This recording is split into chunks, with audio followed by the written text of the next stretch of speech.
Graça e paz, irmãos, tudo bem? Bom dia a todos. Que a graça do nosso Deus esteja com vocês, convosco, no lar de cada um de vocês. Nós vamos ter mais uma aula nesta manhã, mais uma aula da nossa escola EBD. Nós teremos a 11ª aula hoje, que vai falar sobre a teologia de Eliú. E a revista nos dá uma pergunta, inicia com uma pergunta, que diz assim: o sofrimento é uma correção divina? Essa é a aula de hoje, mas antes de iniciar, eu gostaria de convidá-los a orar comigo, para que Deus venha e derrame da sua graça sobre cada um de nós. Amém? Senhor, nós te louvamos, te engrandecemos, agradecemos verdadeiramente pela sua graça, pelo seu amor, pela sua bondade e misericórdia. Senhor, revela a tua vontade a nós nessa manhã. Envia do teu Espírito Santo em nome do Senhor Jesus sobre a minha vida. Capacita-me, ajuda-me, Senhor, a transmitir aos meus irmãos aquilo que o Senhor tem preparado para essa manhã. E capacita cada um, Senhor. Prepara, Senhor, o coração de cada um para receber como um terreno, um solo fértil, a tua palavra, e que ela venha multiplicar, assim como o Senhor mesmo promete em sua palavra, que venha gerar frutos em nome do Senhor Jesus. Amém. Glória a Deus. É isso. Bom, como eu já falei, já iniciei, né? A aula de hoje é sobre a teologia de Eliú. E nessas 10 aulas que se passaram, nós já tivemos aí a aula de número 6 e número 7 e número 8, e onde elas falavam sobre a teologia de Elifaz, Bildade e Zofar, né? Agora nós vamos falar sobre a teologia de Eliú, esse quarto amigo que apareceu de repente na história, né? Tinha lá os 3 amigos de Jó, e agora aparece esse outro amigo, né? Aparece meio que do nada aí, nós vamos falar um pouquinho sobre ele.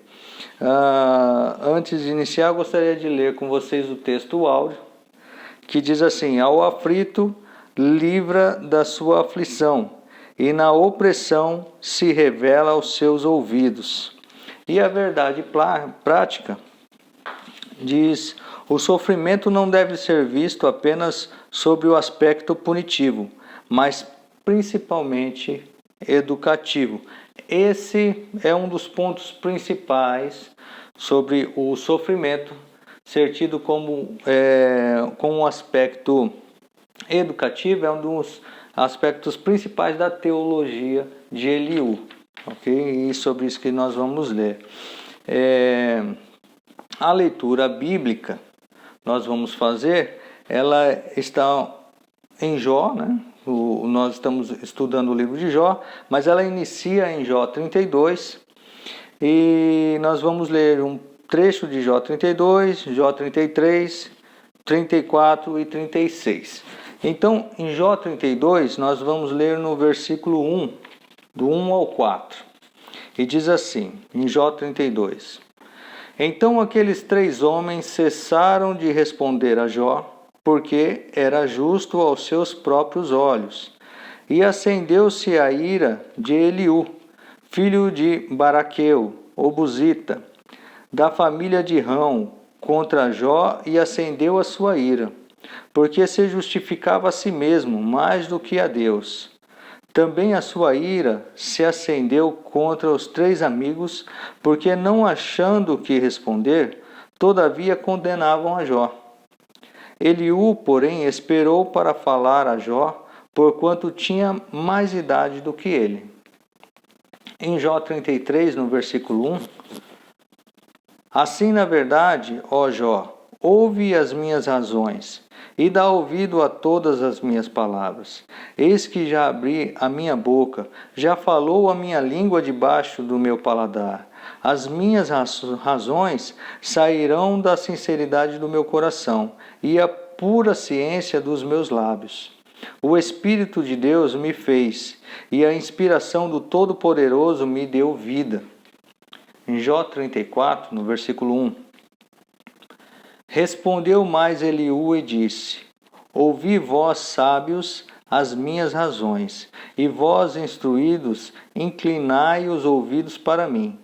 Porque o ouvido prova as palavras, como o paladar prova a comida.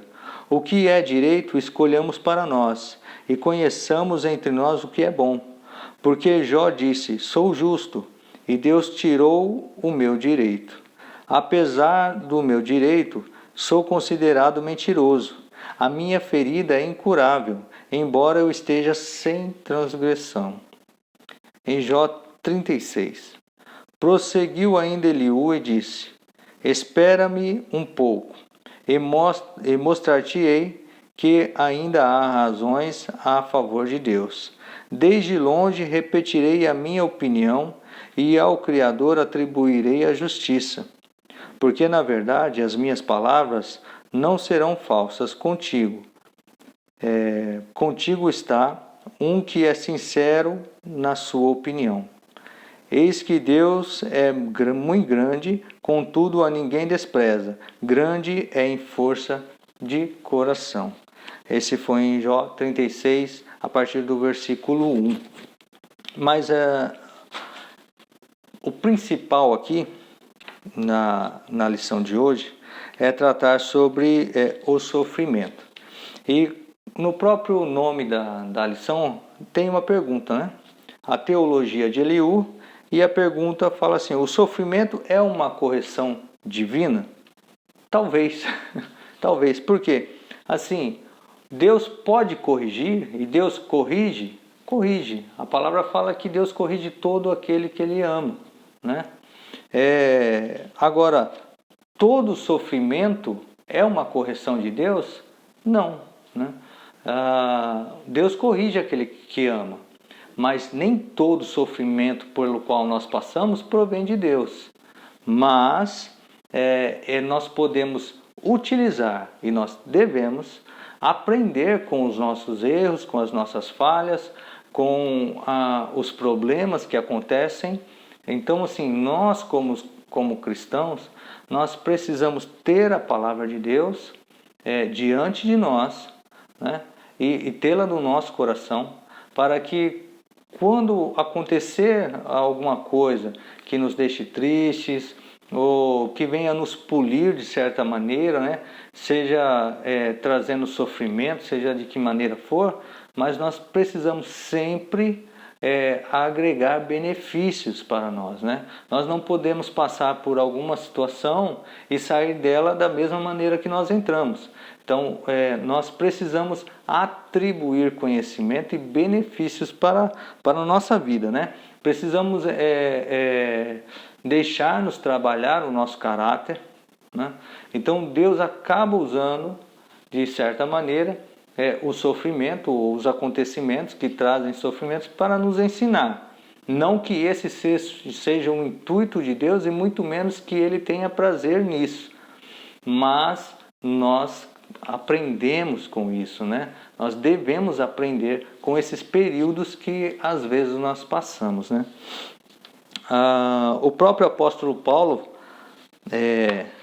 disse assim em Filipenses: Sei estar abatido e sei também ter abundância em toda a maneira e em todas as coisas. Estou instruído tanto a ter fartura como a ter fome, tanto a ter abundância como a padecer necessidade. Posso todas as coisas naquele que me fortalece, né? Então, assim, ele também falou, olha, eu posso todas as coisas porque eu passei por tudo, já passei pelo bem, passei pelo mal, passei por ter todas as coisas e por me faltar todas as coisas também. Então, assim, nós devemos usufruir desses períodos para agregar conhecimento e nos fortalecer no Senhor, né? Nos polir o caráter, né? Então é isso. Agora, quem é esse Eliú, né? Que apareceu? Esse Eliú, a palavra fala aqui também no capítulo 32, no início, quando nós começamos a leitura, fala assim, então aqueles 3 homens cessaram de responder a Jó, porque era justo aos seus próprios olhos. E acendeu-se a ira de Eliú, filho de Baraqueu, o Buzita, da família de Rão, contra Jó, e acendeu a sua ira porque justificava a si mesmo mais do que a Deus. Também acendeu a sua ira contra os seus 3 amigos, porque não achando o que responder, todavia condenavam a Jó. Então ali Eliú, ele estava quietinho até então. E por que ele estava quietinho? Porque ele era o mais novo da turma, né? Com certeza, além dele ser respeitoso, era o costume da época, né? O mais velho falava primeiro, né?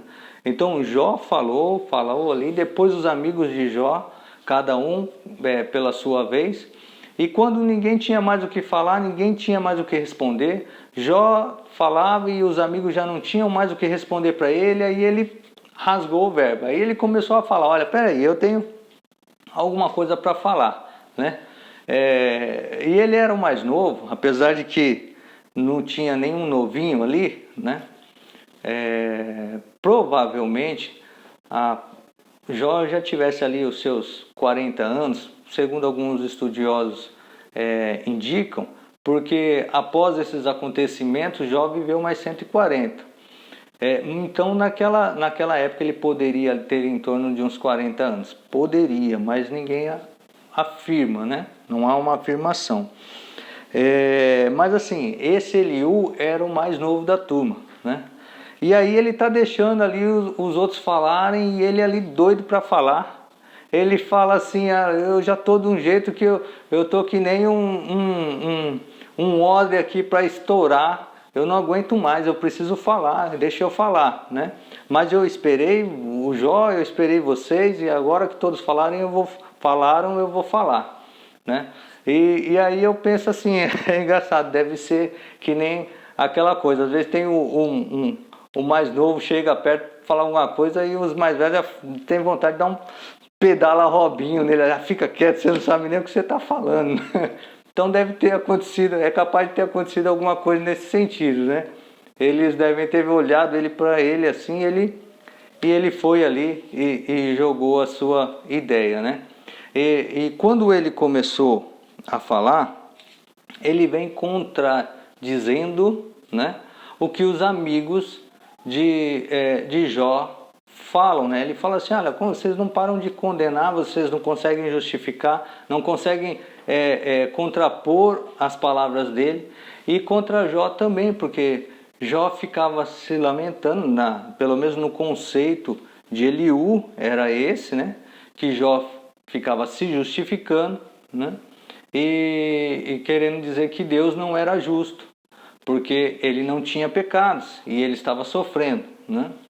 Mas na visão de Eliú a coisa era diferente.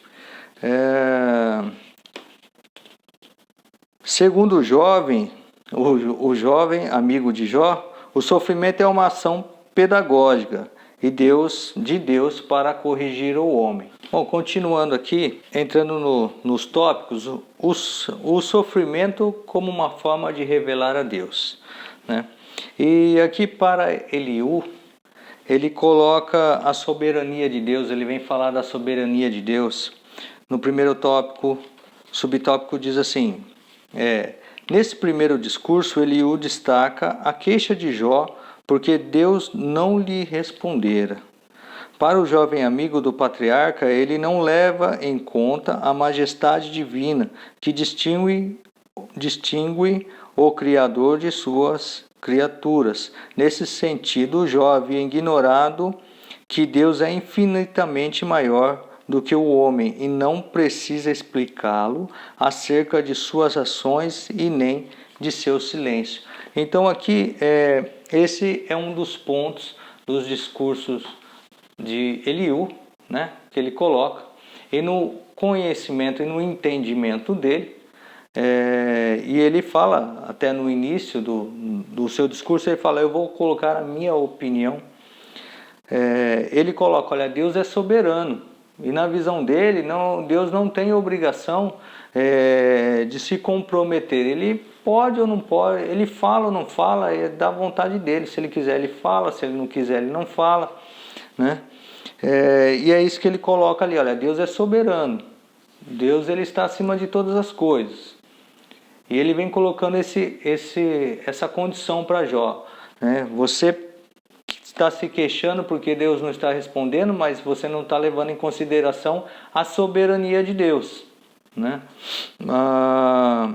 E aí ele vem com um outro ponto também, que é falando do orgulho, né? Ele falou, o fato de termos orgulho nos impede de ouvir a Deus. E isso realmente acontece, né? No tópico 2, ele fala sobre esse orgulho. E na visão de Eliú, a revelação de Deus tem o propósito de livrar o homem da soberba que o conduziria à morte, né?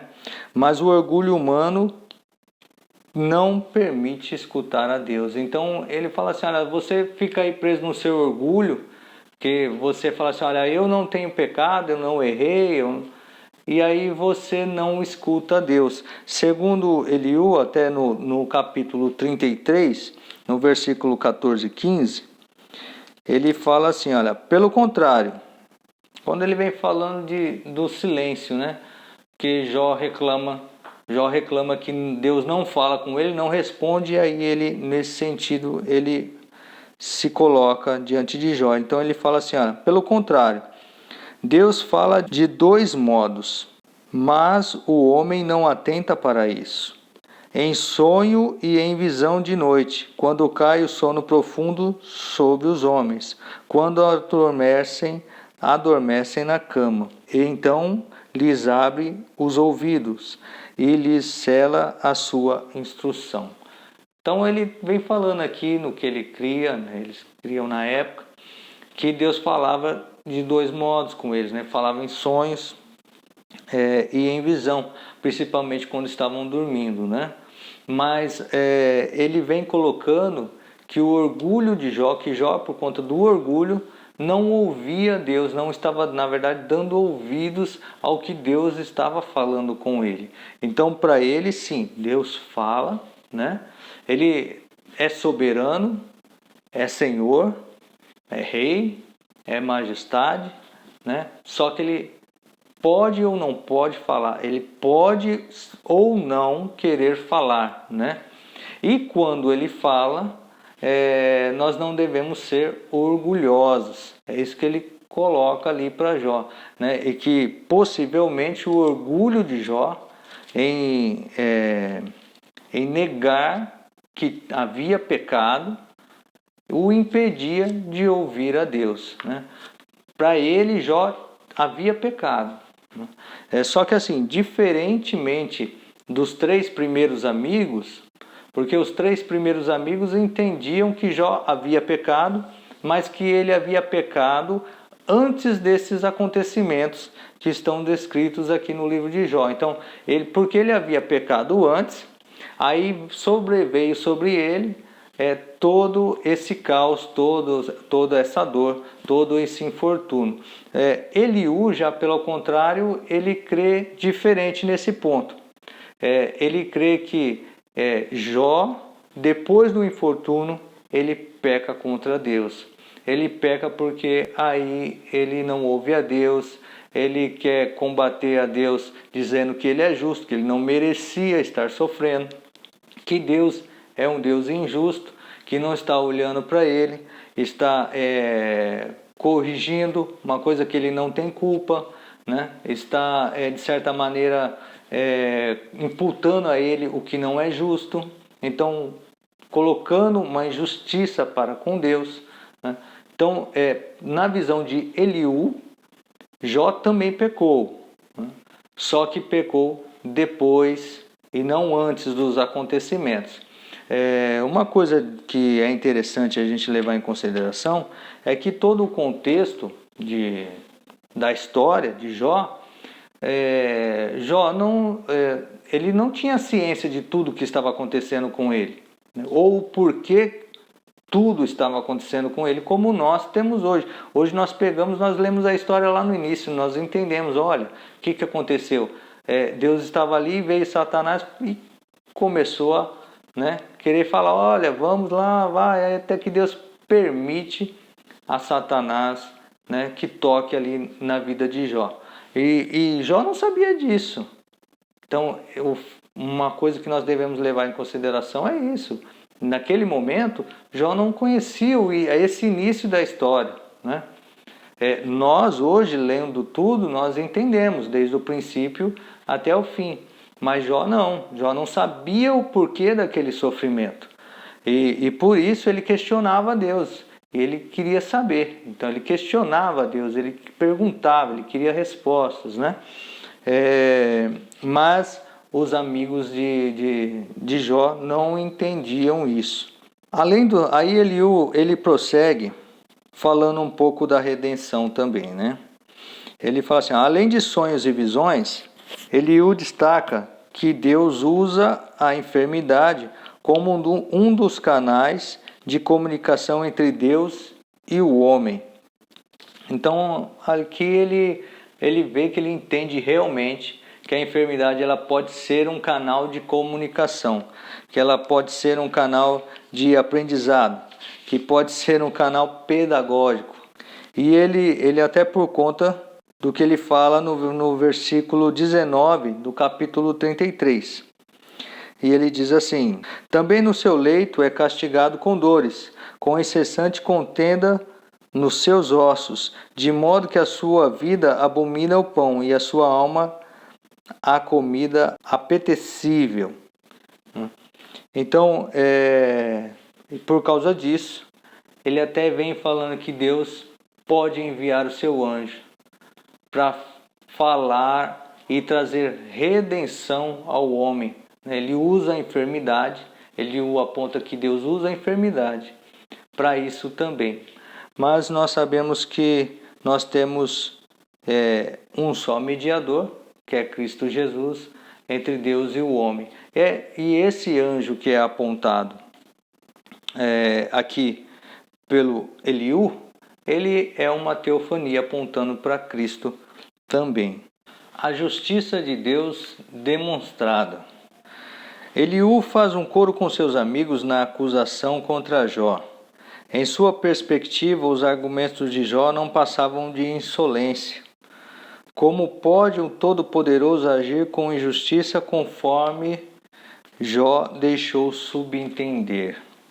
Então, assim, ele já vem aqui e coloca assim, aí começa a demonstrar a justiça de Deus, né? E que Deus tem um caráter justo. Dentro desse ponto que Deus tem um caráter justo, Eliú vem e apresenta seis pontos. Dentro desse tópico, Eliú apresenta 6 pontos.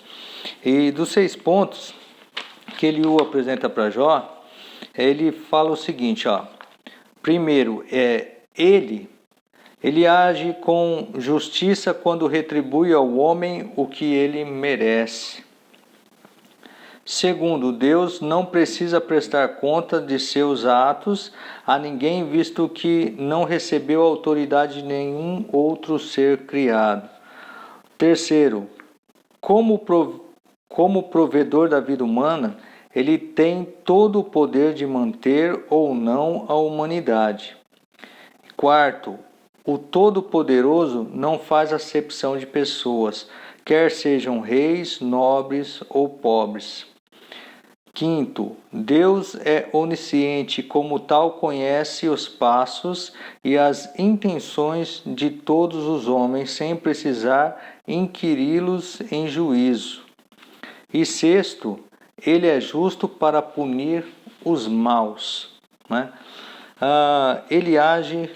Primeiro ele fala assim, ele age com justiça quando retribui ao homem o que ele merece. Um dos primeiros versículos que nós lemos no início foi Salmo 62:11, e no final desse versículo ele fala assim, pois a cada um retribui segundo as suas obras, né?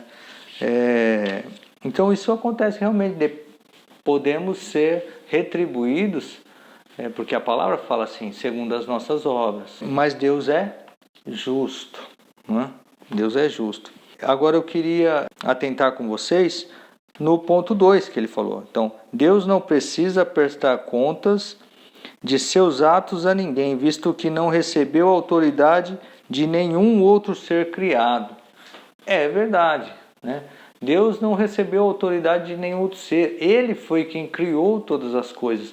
Ele é o primeiro, né? Ele criou, ele nos criou, ninguém deu autoridade a ele, mas ele é que nos criou e ele é que fez todas as coisas. Isto é uma verdade.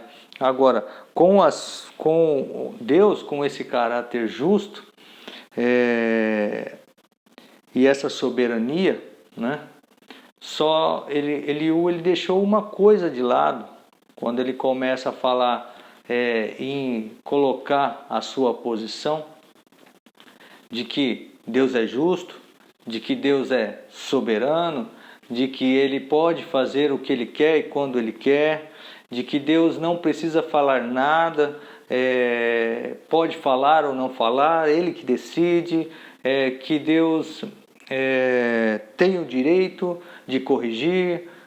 Sim, Deus tem tudo isso, ele está correto, mas ele deixa de falar também do amor e da misericórdia de Deus, porque Deus é um Deus amoroso, ele é um Deus misericordioso, e esses são atributos de Deus, assim como a justiça, assim como o caráter. Deus, ele é misericordioso, Deus é amor, né? E essas coisas não se sobrepõem, né? Deus não é mais amoroso do que justo, não é mais justo do que amoroso, né? Deus, ele é amoroso e justo, né? Então as duas coisas andam juntos. Os atributos de Deus, eles são iguais em tamanho, em grandiosidade. Então ele não é mais um do que o outro. Deus é justo, Deus é fiel à sua palavra, né? O que a sua palavra nos deixa, ele é fiel a ela, né? Então, assim, Deus, ele retribui, sim, a nós. Ele é misericordioso, né? Ele é justo, né? E ele é fiel. Então, Deus nos ama, e Deus amava a Jó. E ele queria o melhor para Jó ali. Só que Jó estava passando por um período de provação, por um período de dificuldade. E por conta desse período é que Deus estava em silêncio, por esse período de provação, né? Mas não quer dizer que Deus não amava Jó, que Deus não queria bem, né? Deus é soberano e justo, né? Eliú, ele também pega aqui num ponto com Jó, quando ele começa a falar das obras de Deus, das grandezas de Deus, das coisas que ele criou. E ele usa aqui o outono, inverno, primavera e verão para falar da natureza e das coisas que Deus criou e da grandeza de Deus, né? A fala de Eliú põe em destaque o argumento contraditório de Jó, que por um lado magnifica a majestade de Deus, mas por outro lado murmurava contra ele. E aí nós entendemos realmente que não é possível, né? Magnificar a Deus e murmurar. A adoração e murmuração não tem como andar junto, ou é uma coisa ou é outra. E na visão de Eliú era o que estava acontecendo. Jó estava murmurando contra Deus, né? E isto não é possível. Nós devemos tomar cuidado, principalmente quando nós estamos passando por dificuldades, quando nós estamos passando pela tormenta, né? Nós nem sempre vamos ter dias felizes. Pegando para a nossa vida, para nós mesmos, nós nem sempre vamos ter dias felizes. A palavra fala que nós no mundo tereis aflições. Então, com certeza, um dia ou outro da nossa vida nós vamos sofrer, vamos passar por algum tipo de sofrimento, algum tipo de dificuldade, porque o próprio Senhor nos avisa sobre isso, né? Mas a diferença que nós devemos ter é de como nós vamos passar por esses dias, né? Mesmo que nos sobrevenha alguma situação em que soframos, como nós vamos passar por essa situação? Como nós vamos lidar com essa situação? Nós vamos murmurar contra Deus? Nós vamos crer no Senhor? Nós vamos manter a nossa fé e a nossa esperança em Deus? A palavra fala que o justo viverá pela fé, não é isso? Então, independente se Deus está falando conosco ou se não está, assim como Eliú também falava ali com Jó, fala, olha, Deus fala com o homem, né? Você, por conta do orgulho, você não está ouvindo Deus. Ali a visão de Eliú, mas pegando para nossas vidas, nós devemos ter cuidado também, porque seja o orgulho, seja qualquer outra coisa, tomar cuidado para que isso não venha se sobrepor e tampar os nossos olhos ou mesmo nossos ouvidos, para que nós não escutamos a Deus, não venhamos a escutar a Deus, né? Porque Deus está pronto a falar, Deus está, e hoje nós temos o Espírito Santo que habita em nós. O Espírito de Deus habita em cada um de nós, habita em mim, habita em você.